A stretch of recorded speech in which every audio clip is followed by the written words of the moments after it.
esta madrugada se ha producido una nueva intervención militar ilegal en Irán.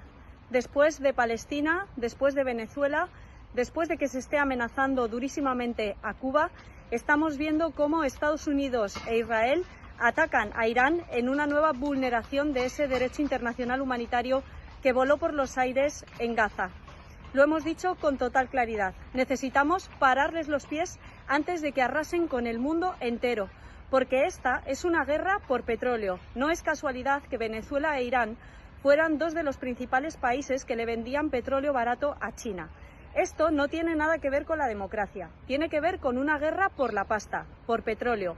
Y lo que quiere Estados Unidos es mejorar su posición en esa guerra comercial que tiene abierta con China. Desde aquí se lo vamos a decir al Gobierno de España tantas veces como sea necesario. Es la hora de romper relaciones con quienes han alentado un genocidio y perpetrado durante 2 años y medio ese genocidio contra los palestinos. Última hora, y es importante que lo sepas. Primero, Israel y Estados Unidos lanzaron una operación conjunta contra objetivos clave en Irán. Y esto sucede porque, tras semanas de tensión, se realizó un ataque preventivo para frenar el programa nuclear y de misiles de Teherán. El presidente Donald Trump calificó la misión como necesaria para la seguridad mundial, mientras se reportan impactos en la capital iraní. Segundo, Rusia exigió el cese inmediato de las intervenciones armadas y pidió volver a la vía diplomática. Y esto sucede porque el Kremlin calificó las acciones de Israel y Estados Unidos como irresponsables. Moscú advierte que estos ataques pueden desestabilizar aún más toda la región y que Oriente Medio está en guerra y que por tanto la fotografía va a conllevar el cierre inmediato del estrecho de Hormuz, el lugar clave por donde el petróleo pasa. Fíjense que el petróleo cerró el viernes con un movimiento de caída de más del 2%, pero no terminaba de mostrar un movimiento de tensión porque gran parte del mercado no esperaba, no valoraba que pudiera ser posible el cierre del estrecho de Hormuz.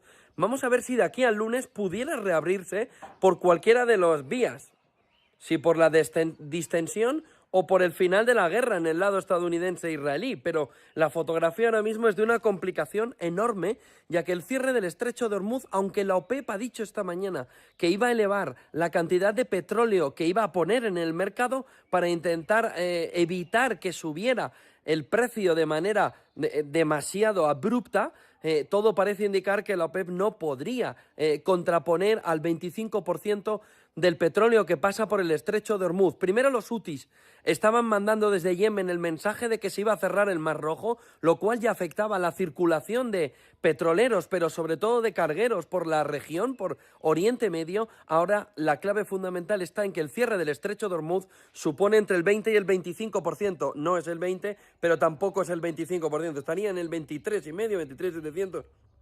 23,7 del petróleo, dependiendo de la cantidad de petróleo que se ponga en el mercado. ¿Qué impacto tendrá en todo el mundo? ¿Y qué país será el más afectado? Primero, entendamos qué es realmente el estrecho de Hormuz. Es una zona pequeña de tan solo 33 kilómetros ubicada entre Irán, Omán y los Emiratos Árabes Unidos. Es un estrecho paso marítimo por el cual fluye casi el 20% del suministro de petróleo del mundo, es decir, cerca de 17 millones de barriles cada día. Este petróleo proviene de 8 países ubicados en el Golfo Pérsico, incluidos Irán, Irak, Kuwait, Bahrein, Qatar, Arabia Saudita y los Emiratos Árabes Unidos. Para los Emiratos Árabes Unidos, Arabia Saudita, Kuwait y Qatar, el 90% de sus exportaciones de petróleo pasa por esta estrecha ruta para llegar al resto del mundo. Si Irán bloquea el estrecho de Hormuz, estos países sufrirán los mayores daños. El primero es India, porque importa el 85% de su petróleo y el 60% de ese total proviene de países de Oriente Medio como Irak, Arabia Saudita, Kuwait y los Emiratos Árabes Unidos. Los precios del combustible en India se dispararían y como resultado, todo lo relacionado con el petróleo y todas las industrias enfrentarían una grave interrupción. Las industrias podrían cerrar, habría pérdidas de empleo y la economía se vería gravemente afectada. El segundo país más afectado sería China. China es el mayor importador de petróleo del mundo, trayendo 10 millones de barriles de petróleo cada día. El 40% de las importaciones de petróleo de China pasa por este estrecho de Hormuz. Aunque China ha construido oleoductos con Rusia y Asia Central, estos no cubren ni siquiera el 20% de sus necesidades energéticas. Por lo tanto, si el estrecho de Hormuz es bloqueado, la economía de China podría recibir un golpe masivo, y si la economía china se tambalea, sus efectos se sentirán en todo el mundo. El tercer país más afectado sería Japón, ya que importa el 90% de su petróleo y el 75% de ese petróleo pasa por el estrecho de Hormuz. El cuarto país más afectado sería Arabia Saudita. Entre el 80 y el 90% del petróleo de Arabia Saudita se exporta al resto del mundo a través del estrecho de Hormuz, mientras que solo el 10% va a Europa por su costa del Mar Rojo. Entonces, si este punto estratégico es bloqueado, la economía de Arabia Saudita se verá gravemente afectada. Imagina que un país pierde de repente entre el 80 y el 90% de sus ingresos. ¿Qué le pasaría? Algo similar podría ocurrirle a Arabia Saudita. También existe una alta probabilidad de que Arabia Saudita envíe a su ejército para reabrir la ruta, y eso podría empeorar aún más la situación. El quinto es Pakistán, que obtiene aproximadamente el 90% de su petróleo a través del estrecho de Hormuz. Este petróleo cubre alrededor del 27% de las necesidades energéticas del país, por lo que si se bloquea la ruta, los precios en Pakistán podrían subir drásticamente. Pero hay un giro interesante. Como Pakistán comparte frontera con Irán y varios informes gubernamentales sugieren que el 35% del diésel de Pakistán proviene de manera no oficial de Irán. Si se bloquea el estrecho, Pakistán podría recurrir a Irán para obtener petróleo, ya sea en silencio o mediante un acuerdo oficial. Luego vienen los Emiratos Árabes Unidos, ya que aproximadamente el 72% de sus exportaciones de petróleo dependen de este estrecho de Hormuz. El país sí tiene una opción de respaldo, el oleoducto Habshan Fujairah, que le permite evitar el estrecho y exportar hasta el 60% de su petróleo. Pero para una economía tan grande como la de los Emiratos Árabes Unidos, perder el 40% restante aún sería un golpe serio. A continuación, vienen los países europeos como Francia, Alemania e Italia, que en promedio obtienen el 10% de su petróleo a través del estrecho de Hormuz. Un bloqueo aquí también los afectaría seriamente. A nivel global, los expertos advierten que los precios del petróleo podrían superar los $150 por barril, lo que provocaría una inflación generalizada y posiblemente desencadenaría una gran recesión mundial. Así que esta pequeña zona de 33 kilómetros tiene el poder suficiente para sacudir al mundo entero. De ahí que el entorno ahora mismo es de una tensión enorme de cara al lunes. Si lo iniciado por Estados Unidos a Israel hace unas horas en esa operación lanzada contra Irán. Esto no es un ataque, es el momento en que Medio Oriente cambia de forma. Estados Unidos e Israel atacaron el corazón del poder iraní, no solo instalaciones, atacaron la estructura política, militar, simbólica. Irán respondió como lo hacen las potencias.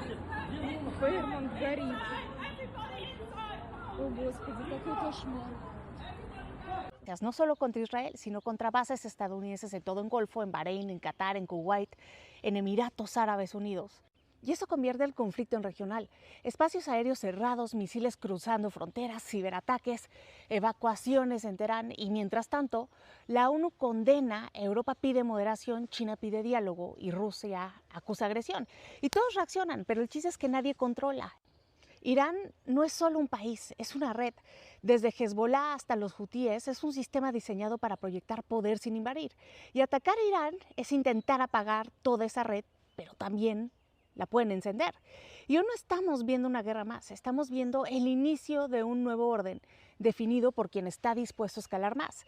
Y en ese juego, el mundo entero ya está dentro. No termina de cerrarse antes de que abran los mercados. El clima de tensión donde Bitcoin ya ha estado reflejando caídas cercanas al 3%, se ha relajado y luego ha vuelto otra vez al movimiento de caídas, puede estar marcándonos un lunes rojo en el mercado, provocado sobre todo por lo que le falta a la fotografía para terminar de deteriorarse, que es una vuelta a la década de los 70, es decir, a la crisis del petróleo. Un entorno donde el estrecho de Hormuz se cerrara podría llevar al petróleo al entorno de los $110 según lo que estarían planteando los informes en aquella guerra de hace un año de los 12 días. Vamos a ver la actualización que hacen la banca privada, sobre todo la estadounidense, que estaba fijando una subida de precios desorbitada en el caso de que el estrecho de Hormuz se cerrara. ¿Se ha cerrado Irán? Lo ha cerrado.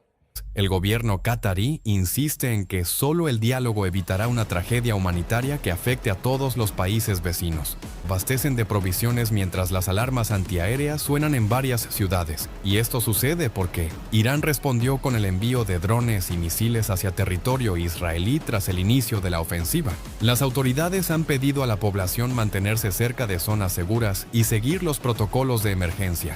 Quinto, el hospital más grande de Israel comenzó a trasladar a cientos de pacientes a complejos subterráneos. Y esto sucede porque centros médicos como el Hospital Sheba activaron protocolos para seguir operando bajo protección de concreto reforzado. Esta medida busca garantizar la atención médica y salvar vidas en medio del intercambio de ataques en la región. En este caso, antes de venir acá en la reunión de la rueda de prensa con ustedes, le pregunté a nuestra canciller la última situación. Nuestro canciller reafirmó y dijo que todo el líder supremo, tanto los delegados y la presidencia están sanos y salvos. En este caso, todo esto que se está dando es debido a una guerra psicológica. Israel ha gobernado con fake news. Todo es fake en Israel. Por ejemplo, Netanyahu no se llama así Netanyahu. Se llama Mileikovsky. ¿Mileikovsky quién es? Pues es su padre, que era el segundo de a bordo de Jabotinsky, que es de Odessa, y es el que realiza el sionismo revisionista. Lo que pasa es que, mira, vivimos de propaganda, vivimos de intoxicación propagandística. Y eso Israel nadie lo domina como ellos, hay que reconocerlo. Por eso ellos tienen obsesión por controlar los medios masivos de comunicación y ahora se van sobre todos los influencers, sobre todas las redes sociales. Dicen que el 95% de los medios de comunicación más importantes están controlados por 6 compañías. Sí, y todas se las quiere llevar Israel. Quieren el control. Entonces mañana, ¿qué vas a ver? Que el genocidio de Netanyahu lo van a querer transformar en que son los palestinos quienes crearon el genocidio contra Netanyahu. Y la mayoría de la población lo va a creer. Es una guerra de narrativas. Nadie como Israel maneja la propaganda mundial. En eso no hay que equivocarse. Tú hoy te metes a discutir con Israel, vas a perder la batalla. Lo que estás haciendo, tú y yo, vamos a perder cuando salga la desinformación israelí. Controlan los medios de Occidente. No los de China ni los de Rusia, pero sí los de Occidente entero. La famosa técnica Hasbara, que le llaman, de desinformación. Y por eso hoy quieren controlar a los medios, las redes sociales, controlan los medios occidentales, es decir, una pérdida de tiempo estar abordando en ello. Pero eso ya se les acabó.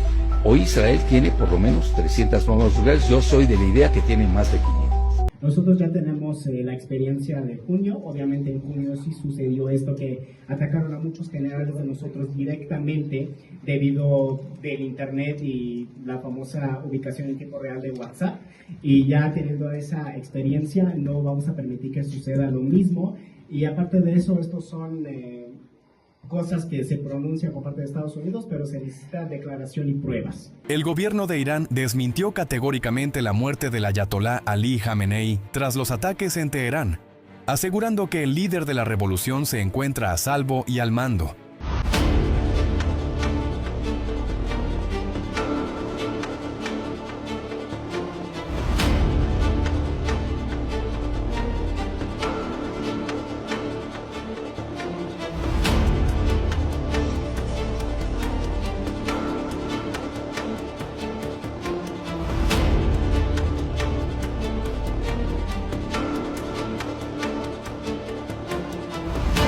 Y aunque el portavoz reconoció la pérdida de 2 comandantes, enfatizó que la estructura de liderazgo permanece firme y las Fuerzas Armadas operan con normalidad para coordinar su respuesta ante la agresión de Israel y Estados Unidos. En este caso, hace media hora, por parte de la dirección de nuestro líder supremo, se declaró, se dio un anuncio que el líder supremo está bien, está sano y a salvo, y en este caso está direccionando y está gestionando todos los ataques para la venganza de estos ataques terroristas que se dieron a nuestra nación. Doy ahora la palabra al representante de la República Islámica de Irán. In the name of God, the compassionate and merciful. En nombre de Dios clemente y misericordioso, agradecemos al secretario general su exposición informativa y su contribución a esta reunión. Damos sinceramente las gracias a la Federación de Rusia y a China por respaldar la convocación de esta sesión de emergencia del Consejo de Seguridad con el fin de abordar la agresión flagrante cometida por los Estados Unidos y por el régimen israelí. También doy las gracias a los miembros del Consejo, especialmente China, Pakistán y la Federación de Rusia, que hoy han asumido posiciones de principios al condenar este acto ilícito. Y es lamentable que algunos miembros de este órgano, con flagrantes dobles raseros, ignoraran el acto de agresión patente cometido por Estados Unidos e Israel contra Irán y nos hayan condenado por utilizar nuestro legítimo derecho a la defensa, tal y como se contempla en la Carta. Presidente, esta mañana el régimen de los Estados Unidos de América, conjuntamente y en coordinación con el régimen israelí, inició una agresión no provocada y premeditada contra la República Islámica del Irán por segunda vez en los meses recientes. Al propio tiempo, atacó deliberadamente zonas civiles en múltiples grandes ciudades de Irán, donde residen millones de personas. Como consecuencia de estos ataques armados brutales, centenares de civiles han resultado heridos y muertos. La agresión y los crímenes atroces perpetrados por el régimen estadounidense y por el régimen israelí, así como sus ataques deliberados y persistentes contra la infraestructura civil, continúan. Además, numerosos edificios residenciales también han sido objeto de ataques. Los agresores, asimismo, han bombardeado una escuela en la ciudad de Minab, en la provincia de Hormozgan, que se ha saldado con la muerte de más de 85 menores de edad. El número de víctimas civiles va aumentando. No solo es un acto de agresión, es un crimen de guerra y es un crimen de lesa humanidad. Sin embargo, hoy, una vez más, el representante de los Estados Unidos, siguiendo un patrón lamentable, ha tratado de tergiversar los hechos y de basarse en desinformación para justificar la agresión flagrante de los Estados Unidos y de Israel contra mi país. Los hechos, sin embargo, son inequívocos. Las justificaciones esgrimidas por el representante de los Estados Unidos hoy son ilícitas y carecen totalmente de fundamento jurídico.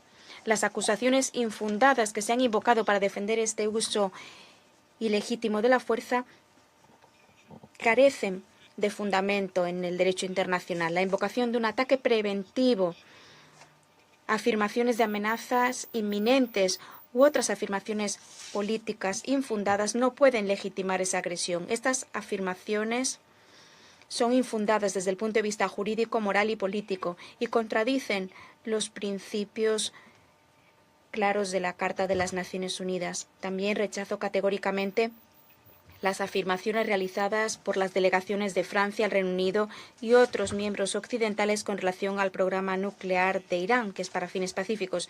Estas afirmaciones carecen de fundamento jurídico.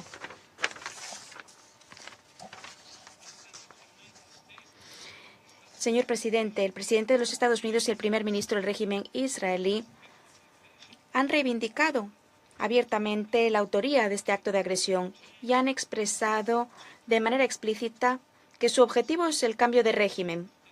Así, han admitido sin ambaje su intención de violar la soberanía y la integridad territorial de Irán. El presidente de los Estados Unidos ha dicho que esta agresión es necesaria para neutralizar una amenaza inminente al pueblo estadounidense. Esto es falso. No es nada más que un intento deliberado de engañar a la comunidad internacional y a la opinión pública estadounidense y de fabricar el consentimiento para una guerra ilícita. Del mismo modo, el representante de los Estados Unidos cínicamente ha tratado de confundir a este Consejo. Sin embargo, la historia ofrece amplia documentación en cuanto a que la política exterior de los Estados Unidos reiteradamente ha utilizado la fuerza ilícita, la intervención encubierta y la manipulación política para modificar los gobiernos de otros Estados miembros. Este historial está bien documentado. La realidad es evidente e irrefutable. Lo que está sucediendo hoy contra mi país por parte de los Estados Unidos y el régimen terrorista de Israel es un flagrante acto de agresión, una violación absoluta del derecho internacional. Ninguna justificación, ninguna acusación, ninguna retórica de desinformación puede legitimar o excusar este patente crimen y esta agresión manifiesta. Señor presidente, en varias oportunidades nos hemos comunicado con este Consejo y con el secretario general para abordar esas declaraciones belicistas y los actos de injerencia en los asuntos internos de Irán por el presidente de los Estados Unidos, porque constituyen una violación flagrante de la Carta y del Derecho Internacional, y hemos pedido que el Consejo tomara cartas en el asunto. Por desgracia, todos estos llamados fueron inútiles. La cuestión que tiene ante sí el Consejo es muy sencilla, a saber, si un Estado miembro, incluidos miembros permanentes del Consejo, a través del uso de la fuerza, la coacción o la agresión, puede determinar el futuro político o el sistema de otro Estado e imponer el control sobre sus asuntos internos. El derecho internacional y la Carta lo dejan claro. En el párrafo 4 del artículo 2 de la Carta se prohíbe rotundamente el uso de la fuerza o la amenaza de la fuerza contra la integridad territorial o la independencia política de cualquier Estado.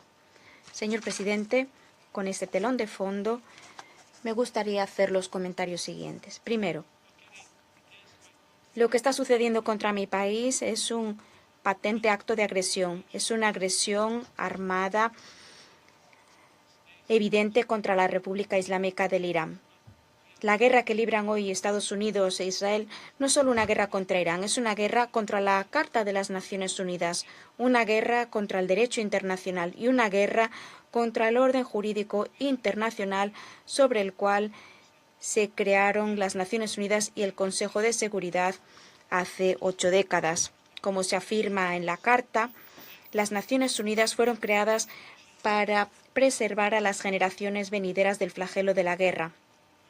La Carta, aprobada en el año 1945, se sustenta en este principio fundamental, a saber que los miembros se abstendrán de recurrir a la amenaza o al uso de la fuerza en sus relaciones internacionales. La única excepción es el inmanente derecho de legítima defensa, tal y como se contempla en el artículo 51, y solo en caso de un ataque armado. La agresión militar perpetrada por Estados Unidos y Israel no cumple ninguno de los criterios de legítima defensa. Por consiguiente, los hechos cometidos por los Estados Unidos e Israel constituyen una violación manifiesta del artículo 2 de la Carta, una norma perentoria y un principio fundamental del derecho internacional, aceptado por todos los Estados miembros.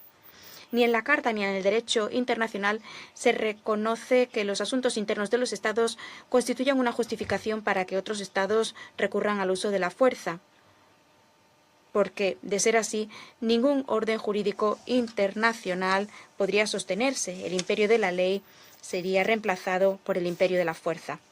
Segundo, al responder a la agresión y a esta guerra plena, la República Islámica del Irán está ejerciendo su derecho inmanente a la legítima defensa, tal y como se estipula en el artículo 51 de la Carta de las Naciones Unidas. Nuestras Fuerzas Armadas están utilizando todas sus capacidades defensivas y los medios necesarios para enfrentar esta agresión criminal y disuadir de la comisión de actos hostiles. Por consiguiente, todas las bases, instalaciones y activos de las fuerzas hostiles que se encuentren en la región serán considerados objetivos militares legítimos dentro del marco del ejercicio legítimo de Irán a su propia defensa. Irán seguirá ejerciendo su derecho a la legítima defensa de manera decidida y sin vacilación hasta que la agresión cese de manera inequívoca y completa. Tercero, Irán sigue firmemente decidido a respetar la soberanía y la integridad territorial de sus países vecinos.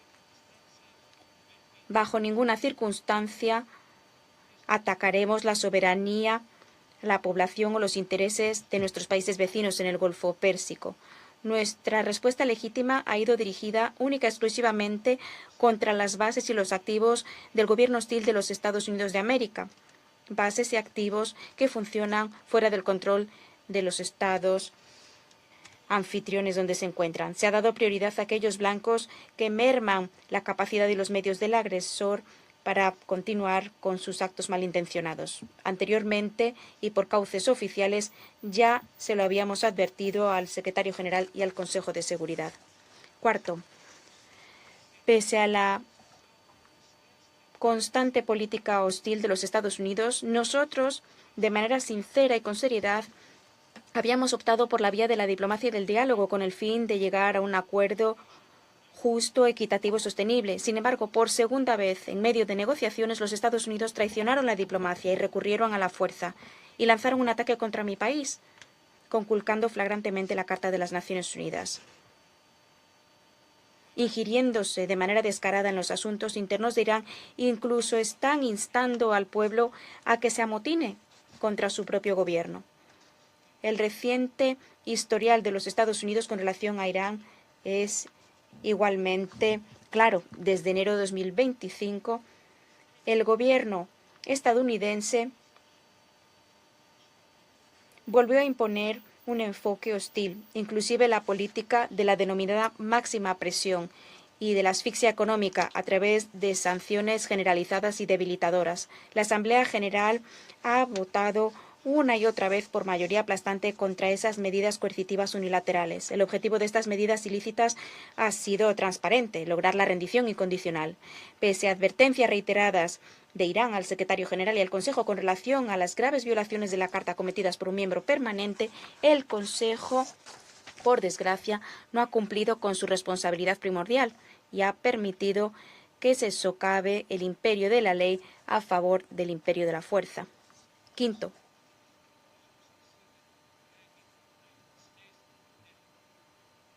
al igual que el régimen israelí logró arrastrar a los Estados Unidos a la guerra con Irán, los Estados Unidos, a su vez, están tratando deliberadamente de propagar el conflicto, aprovechándose de sus bases en la región del Golfo Pérsico.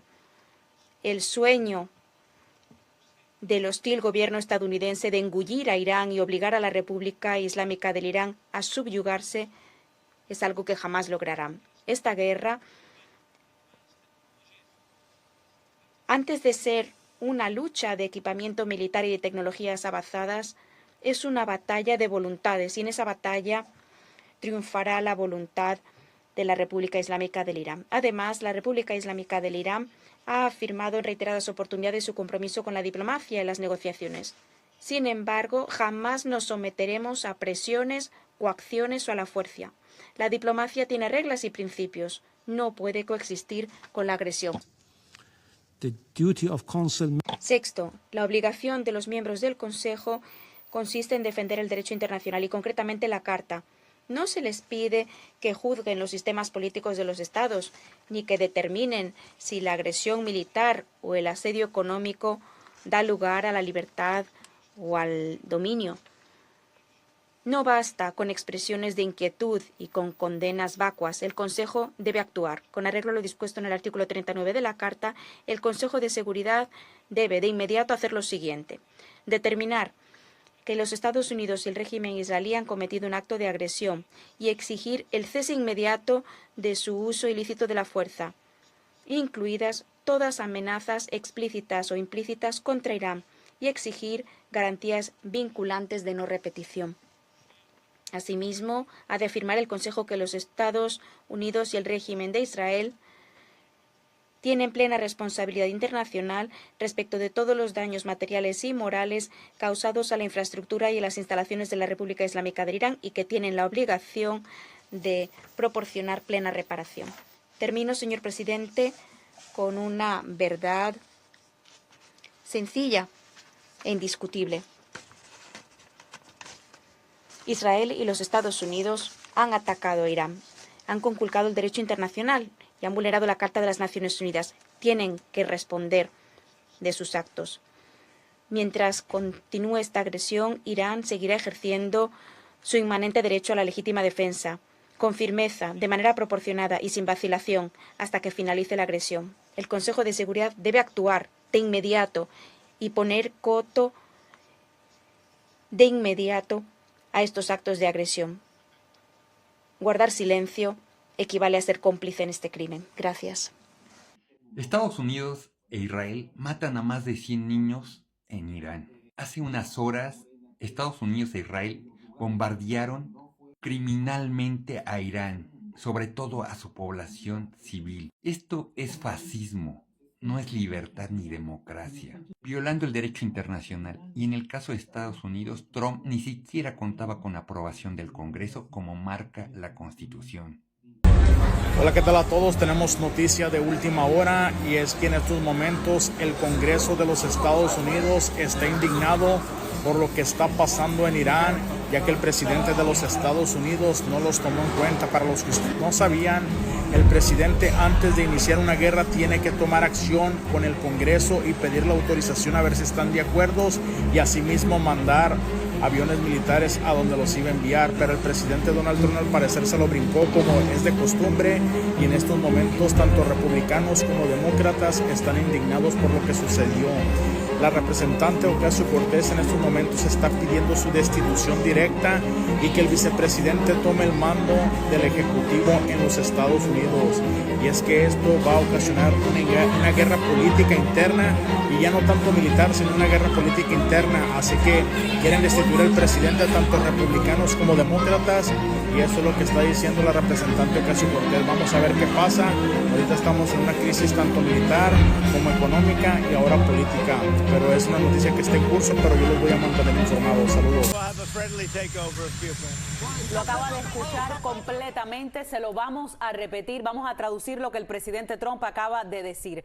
El gobierno cubano está hablando con nosotros, están en un gran problema, dijo en inglés. No tienen dinero, no tienen nada ahora, están hablando con nosotros ahora mismo. Tal vez tomaremos posesión de forma amistosa de Cuba.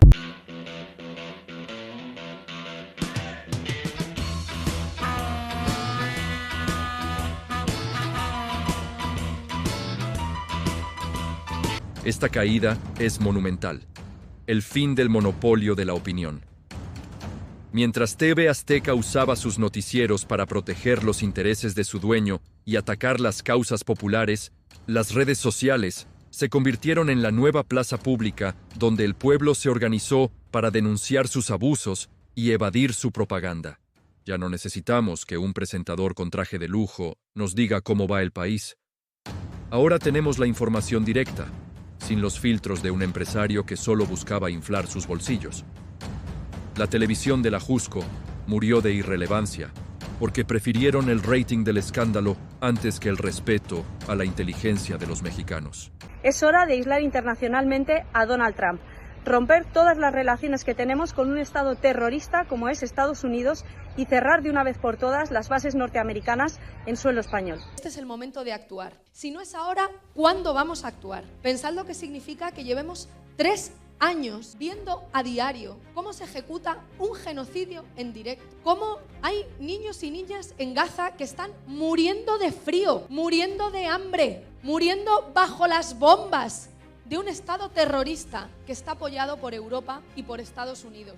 Que hay un país que se cree con el derecho de bombardear los países que le da la gana y que Europa, con su pertenencia a la OTAN, está siendo parte de la fuerza militar con la que Trump se puede permitir amenazar al mundo y bombardear los países que le da la gana. Si estamos viendo a Trump bombardear los países que le da la gana, ¿cómo no va a ser ahora el momento de salir de la OTAN y de aislarla internacionalmente y de tener dignidad para que ni un solo soldado español pueda formar parte de la fuerza militar con la que Estados Unidos se atreve a amenazar a Cuba, Colombia, Venezuela, México, Irán, Palestina, Groenlandia? ¿Por qué nos intentan convencer de que es mucho más sensato seguir en la OTAN, permitir que en suelo español haya bases militares que pueden utilizar para bombardear los países que le da la gana? ¿Por qué es más sensato seguir formando parte de una alianza criminal, terrorista, que le está permitiendo a Trump ejercer y extender el terrorismo por todo el mundo, también dentro de sus fronteras, asesinando a bocajarro a vecinas que están protegiendo a sus vecinos de una redada racista? Si no actuamos ahora, ¿cuándo?